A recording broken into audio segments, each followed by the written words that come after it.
उनके लिए ये रिलेशन उनकी ज़िंदगी की सबसे इम्पोर्टेंट चीज़ थी। जो इंसान प्यार से हमेशा इतना दूर भागता था, वो आपके प्यार में पागल हो रहा था।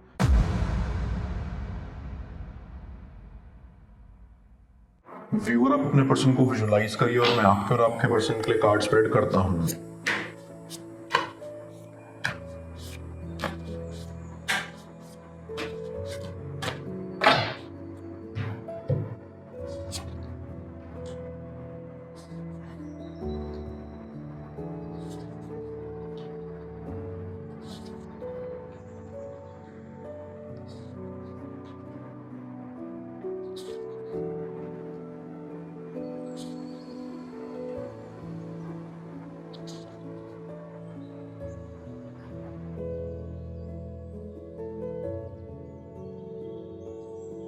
आई गेट अ फीलिंग कि आपका पर्सन एक ऐसे सिचुएशन में है जहाँ से वो बाहर निकलना चाहता है एज सून एज पॉसिबल।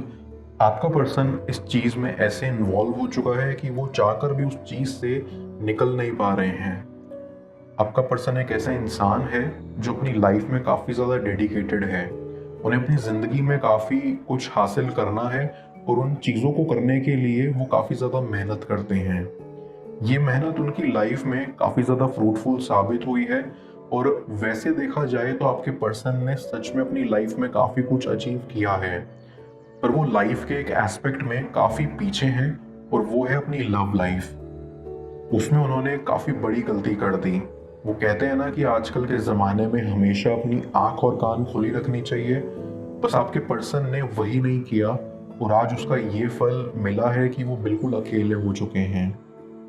आपका पर्सन वैसे कभी नहीं चाहता था कि उनके साथ ये सब हो जाए और वो ऐसे एक सिचुएशन में अटक जाएं, पर अब जो हो गया उसको तो हम बदल नहीं सकते। पर आखिर क्या हुआ था आप दोनों के बीच में? आखिर क्या वजह थी कि आपका पर्सन आपसे अचानक इतनी दूर चला गया? ऐसी आपका पर्सन हमेशा से ही अपनी लाइफ में काफ़ी ज़्यादा डिसिप्लिन्ड रहा है। उनके दिल में हमेशा से एक जज्बा था कि ज़िंदगी अच्छी बनानी है कैसे भी करके। आपका पर्सन अपनी पूरी कोशिश करता था कि सब ठीक हो जाए और उन्हें कभी कोई प्रॉब्लम फेस ना करनी पड़े। उनकी लाइफ में कभी कोई प्रॉब्लम्स आती भी नहीं थी क्योंकि वो खुद इमोशनली अनअवेलेबल रहते थे। उनका ईगो काफ़ी ज़्यादा बड़ा था और वो अपने काम में ही डूबे रहते थे। अपनी पर्सनल लाइफ को बेटर बनाना, उस पर वर्क करना, ये सब उनके दिमाग में कभी था ही नहीं। वो प्यार को अपनी लास्ट प्रायोरिटी मानते थे और हमेशा खुद को दूर रखते थे किसी भी तरह की फीलिंग से और किसी भी तरह की इमोशनल अटैचमेंट से।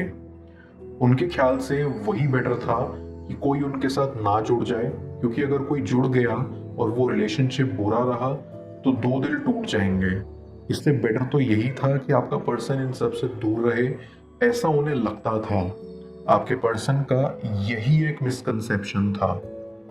जिंदगी में फाइनेंशियल स्टेबिलिटी बहुत इंपॉर्टेंट है, ये बात बिल्कुल सच है, पर जिंदगी में दोस्ती, प्यार, रिलेशनशिप, ये सब भी काफ़ी ज़्यादा इंपॉर्टेंट है। बस इमोशनली हैप्पी रहने के लिए नहीं, बल्कि और भी चीज़ों के लिए। एक बात तो आप मानोगे ना कि ज़िंदगी में रिश्ते हमें बहुत कुछ सिखाते हैं, बस वही चीज़ आपका पर्सन समझ नहीं पाया।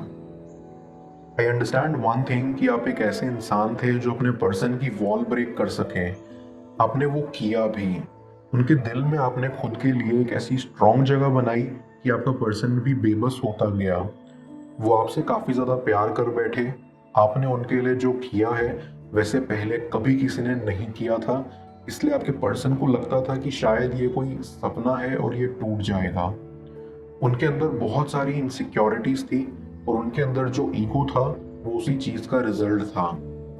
अक्सर जब एक इंसान अपने बारे में ज़्यादा बातें नहीं कर पाता ना, तब वो इन सब चीज़ों का सहारा ले लेता है।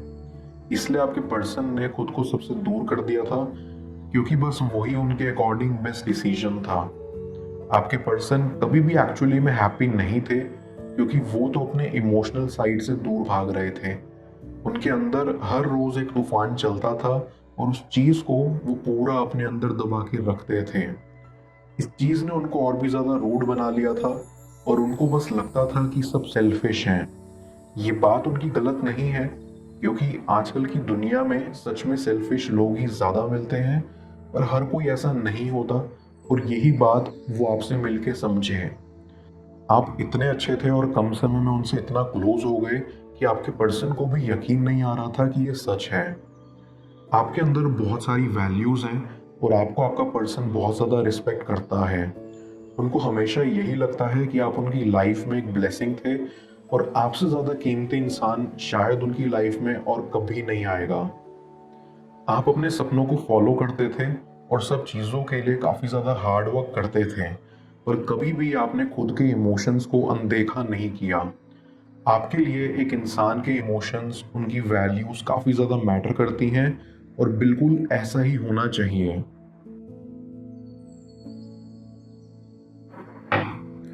मैं कार्ड्स को क्लैरिफाई करता हूँ, तब तक आप प्रॉपर एनर्जी एक्सचेंज के लिए इस रीडिंग को लाइक कर दें और पेड रीडिंग के लिए आप मुझे ऊपर दिख रहे व्हाट्सएप नंबर पर अप्रोच कर सकते हैं।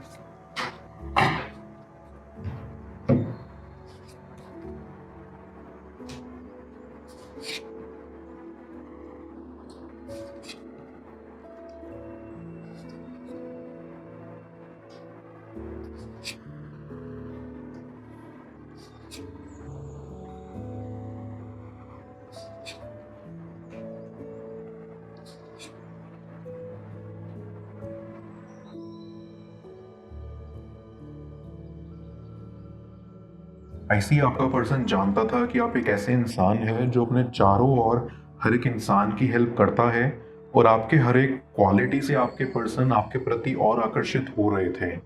उनके लिए ये रिलेशन उनकी ज़िंदगी की सबसे इम्पोर्टेंट चीज़ थी। जो इंसान प्यार से हमेशा इतना दूर भागता था, वो आपके प्यार में पागल हो रहा था और इससे ज़्यादा खूबसूरत चीज़ सच में कुछ भी नहीं थी। आपका पर्सन बस आपके साथ खुश रहना चाहते थे। बरसों बाद उन्हें जिंदगी का असली मतलब समझ आ रहा था। आप दोनों एक पावर कपल थे जो साथ में ग्रो करते थे और ये बात बहुत खूबसूरत थी। आप दोनों में हमेशा सब कुछ इतना ही परफेक्ट रहता अगर आप दोनों के बीच में वो इंसान ना आता जिसकी वजह से आप दोनों अलग हो चुके हो। आपको लग रहा होगा कि मैं किसकी बात कर रहा हूँ, क्योंकि इन सब चीज़ों के बारे में आपको कोई आइडिया नहीं था। पर यही सच है कि आप दोनों के बीच में आया था वो थर्ड पर्सन जिन्होंने आप दोनों के इस परफेक्ट रिलेशनशिप में प्रॉब्लम्स क्रिएट करी थी। उन्हीं की वजह से आप दोनों एक साथ नहीं हो। I get a very strong vibe कि ये थर्ड पर्सन कोई ऐसा इंसान है जो आपके पर्सन से काफ़ी ज़्यादा क्लोज था। वो अच्छे से जानता था कि आपके पर्सन की वीकनेस क्या है और कहाँ अटैक करने से फ़ायदा होगा, तो बस उन्होंने वही किया। आपके पर्सन के वीक स्पॉट्स पर उन्होंने ऐसे हमला किया कि आपके पर्सन ने खुद को काफ़ी ज़्यादा हेल्पलेस पाया। वो यही बात समझ नहीं पा रहे थे कि कौन सच बोल रहा है और कौन झूठ। जब तक आपके पर्सन पूरी बात को समझते तब तक काफ़ी ज़्यादा देर हो चुकी थी। आपका पर्सन आप पर काफ़ी ज़्यादा भरोसा करता था, इसलिए थर्ड पर्सन को काफ़ी ज़्यादा परेशानी हुई आपके पर्सन के दिल में शक पैदा करने के लिए, पर वो सक्सेसफुल हो गए। ये थर्ड पर्सन बहुत स्मार्ट था। उन्होंने कभी आपके पर्सन को ये नहीं समझने दिया कि वो उन्हें मैनिपुलेट कर रहे हैं। बस वो आपके पर्सन के सामने ऐसी चीज़ें लाते रहते कि आपके पर्सन को ये लगता जाए कि आप कुछ ना कुछ गलत कर रहे हो उनके साथ। आपके पर्सन का ईगो ही उनका सबसे बड़ा काल बना।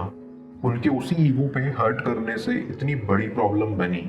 उस थर्ड पर्सन ने आपके पर्सन को ऐसा फील करवाया कि वो आपको डिजर्व नहीं करते और आप उनसे काफ़ी ज़्यादा बेटर हो, और सबसे बड़ी बात कि आप उन पर दया कर रहे हो कि आप उनके साथ हो। इन सब चीज़ों ने आपके पर्सन के ईगो को काफ़ी ज़्यादा ठेस पहुंचाई और वो आपको गलत समझने लगे। आप दोनों के बीच में मिसअंडरस्टैंडिंग्स बढ़ती गई और आप दोनों में डिस्टेंस भी बढ़ गया। आपका पर्सन तब लॉजिकली पूरी बात को समझ नहीं पाए थे, पर जब अब वो इन चीज़ों को समझ रहे हैं तो उन्हें बहुत रिग्रेट हो रहा है। वो आपको अभी भी चाहते हैं और वो अपनी लाइफ आपके बिना इमेजिन नहीं कर सकते। इन टेम्पररी चीज़ों की वजह से आप दोनों इतने अलग हो गए और यही बात आपका पर्सन एक्सेप्ट नहीं कर पा रहा है। ये बॉन्ड उनके लिए आज भी काफ़ी ज़्यादा इम्पोर्टेंट है और वो बस यही चाहते हैं कि सब ठीक हो जाए। आप दोनों का ऐसे अलग हो जाना बहुत ही ज़्यादा हार्ट ब्रेकिंग था और आपके पर्सन के लाइफ में इन सब का काफ़ी बुरा इम्पैक्ट पड़ा। वो आपसे काफ़ी कुछ कहना चाहते हैं पर कह नहीं पा रहे हैं। वो बस इस बात से डरते हैं कि शायद आप उन्हें छोड़ के चले जाओगे और कभी उनके पास वापस नहीं आओगे। बस इसी डर से वो पीछे हट रहे हैं और उसको बढ़ावा देने के लिए उनका ईगो तो है ही। पर आप चिंता मत कीजिए, ऐसे ही धीरे धीरे सब ठीक हो जाएगा। आपका पर्सन वर्क कर रहा है ताकि वो सब ठीक कर सकें। आई ऑल्सो अंडरस्टैंड कि आपके ऊपर क्या बीत रही है, आप ये सब डिजर्व नहीं करते, पर लाइफ में अप्स एंड डाउन्स तो होते ही हैं ना। और आप ऐसे शख्स हो जो उन अप्स एंड डाउन्स को पार कर सकता है। मैं ऑरेकल ऑफ द फेरीज की मदद से यूनिवर्स से आपके लिए एडवाइस पूछता हूँ। देखते हैं यूनिवर्स आज आपको क्या एडवाइस करना चाह रहा है।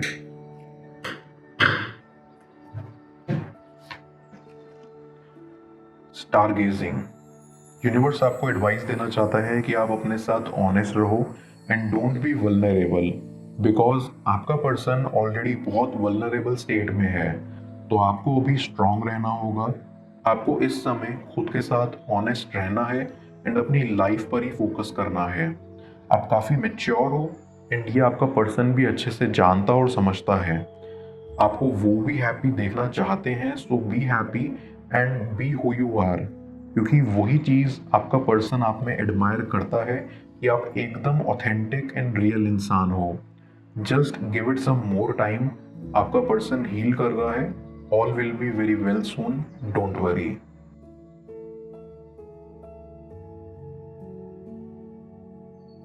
उनके चुप रहने की वजह जाने स्क्रीन पर शो हो रही इस अगली टैरो रीडिंग में। पेड पर्सनल रीडिंग के लिए आप मुझे व्हाट्सएप पर अप्रोच कर सकते हैं। मैं मिलता हूँ आपसे दोबारा अगली टैरो रीडिंग में। Till then, bless you.